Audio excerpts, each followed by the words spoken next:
Hello everyone, welcome back to my channel. जैसा कि आपको दिख ही रहा होगा तो आज चली हुई है सत्यनारायण भगवान की कथा की तैयारी। तो यहाँ पंडित जी आ चुके थे और पंडित जी कर रहे हैं सारी कथा की तैयारी। तो आपको कुछ इस तरह से दिख रहा है। तो यहाँ पंडित जी सारा सामान लगा रहे थे और काफ़ी देर हो चुकी थी, तो अभी फटाफट से कथा की तैयारी होने लगी है और बाकी का सारा काम हो चुका था, बस कथा होनी थी। देन उसके बाद आज है दीदी की बेटी का बर्थडे भी है साथ ही में, तो वो तो पता नहीं मैं वो क्लिप ऐड करूँगी या नहीं करूँगी, बट सत्यनारायण भगवान की कथा जो भी है वो आपके साथ में शेयर कर रही हूँ और आप आगे देखते रहिए।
पिन क्यों लगाती है आप? हाँ, हम भी दीदी आगे कोई करते हैं।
हरि ओम येन भक्तो बलिना जातां नो मामला तेनां ओम नामे दक्षे मा छलमा छला।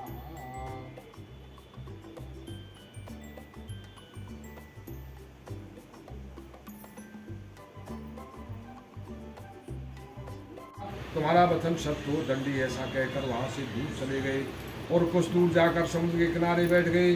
दंडी के जाने पर वैष्णव नित्य क्रिया करने के बाद नाव को ऊंची उठी देखकर अचंबा किया और नाव में बेल पत्ते आदि देखकर मूर्छित हो जमीन पर गिर पड़ा।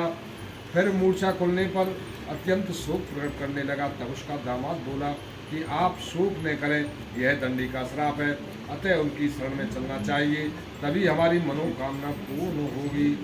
दामाद के वचन सुनकर साधु बड़े दंडी के पास पहुंचा और अत्यंत भक्ति भाव से नमस्कार करके बोला, हे भगवान, आपकी माया से मोहित ब्रह्मा आदि भी आपके रूप को नहीं जानते, तब मैं अज्ञानी कैसे जान सकता हूँ। आप प्रसन्न होइए, मैं सामर्थ्य के अनुसार आपकी पूजा करूँगा, मेरी रक्षा करो और पहले के समान नौका में धन भर दो। उसके भक्ति वचन सुनकर भगवान प्रसन्न हो, उसकी इच्छा अनुसार फल देकर अंतर ध्यान हो गए। तब उन्होंने नाव पर आकर देखा कि नाव धन से भरपूर है। फिर वह भगवान सत्यनारायण का पूजन कर साथियों सहित अपने नगर को चला। जब अपने नगर के निकट पहुंचा तब दूतों को घर भेजा। दूतों ने साधु के घर जा उसकी स्त्री को नमस्कार करके कहा, साधु अपने दामाद सहित इस नगर के समीप आ गए हैं। ऐसा वचन सुनकर साधु की स्त्री ने बड़े हंस के साथ सतदेव का पूजन कर पुत्री से कहा, मैं अपने पति के दर्शन को जाती हूँ, तू कार्य पूर्ण कर शीघ्र आना। माता के ऐसे वचन सुनकर कलावती प्रसाद छोड़कर पति के पास गई। प्रसाद की अवज्ञा के कारण सतदेव रुष्ट हो गए और उसके पति को नाव सहित पानी में डूब दिया। कलावती अपने पति को न देखकर रोती हुई जमीन पर गिर पड़ी। इसी तरह नौका को डूबा हुआ तथा कन्या को रोता देखकर साधु दुखी हो बोला, हे प्रभु, मुझसे या मेरे परिवार से जो भूल हुई है उसे क्षमा करो। उसके दीन वचन सुनकर सतदेव प्रसन्न हो गए और आकाशवाणी हुई, ये साधु तेरी कन्या मेरा प्रसाद छोड़कर आई है, इसलिए उसका पति अदृश्य हुआ। यदि वह घर जाकर प्रसाद खाकर लौटे तो उसे पति अवश्य मिलेगा। ऐसी ही आकाशवाणी सुनकर कलावती ने घर पहुंचकर प्रसाद खाया। फिर आकर पति के दर्शन किए। तत्पश्चात साधु ने बंधु बांधवों सहित सतदेव का विधि पूर्वक पूजन किया। उस दिन से वह प्रत्येक पूर्णिमा को सत्यनारायण भगवान का पूजन एवं कथा करने लगा। इस प्रकार वह श्लोक का सुख भोग कर अंत में स्वर्ग लोक को गए। श्री सत्यनारायण भगवान की जय। समाप्त हुआ। बोलो सत्यनारायण भगवान की जय। मुक्ति और बंधन के साथ सीडिंग में देखने किसी तो कोई प्रोग्राम समझ लेते सीडिंग की ठेका जब स्नान कराओ चंदन लगाएंगे। श्रीखंड चंदनम समर्प्यामि। चंदनम ते अक्षतम चावल छोड़ेंगे। अक्षतम ते नैवेद्यम नैवेद्यम ते गोला पे से ढाल लीजिए। खड़े रहो डालो। बोलो सत्यनारायण भगवान की जय। बोलो शंकर भगवान की जय।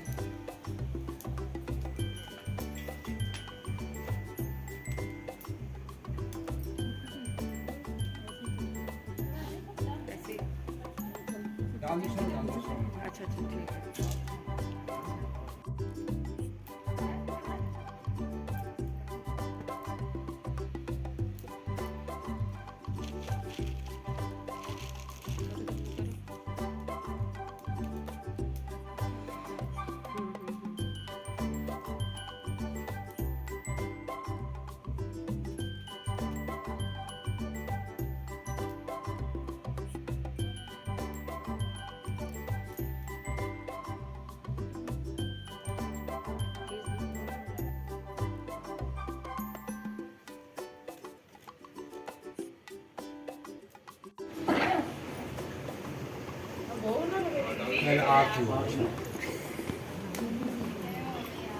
भूख लग रही है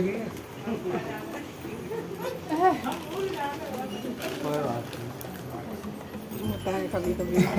करुणा के सागर तुम पालन करता, स्वामी तुम पालन करता। मैं मूरख कल कामी। तो यहाँ आरती हो चुकी है और अभी आरती सभी लोगों को दी जा रही है।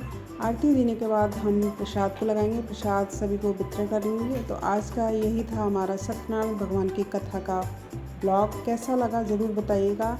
जो लोग चैनल पे नए हैं लाइक शेयर और कमेंट करें, सब्सक्राइब करें। मिलते हैं नेक्स्ट ब्लॉग में, तब तक के लिए बाय बाय। हर हर महादेव।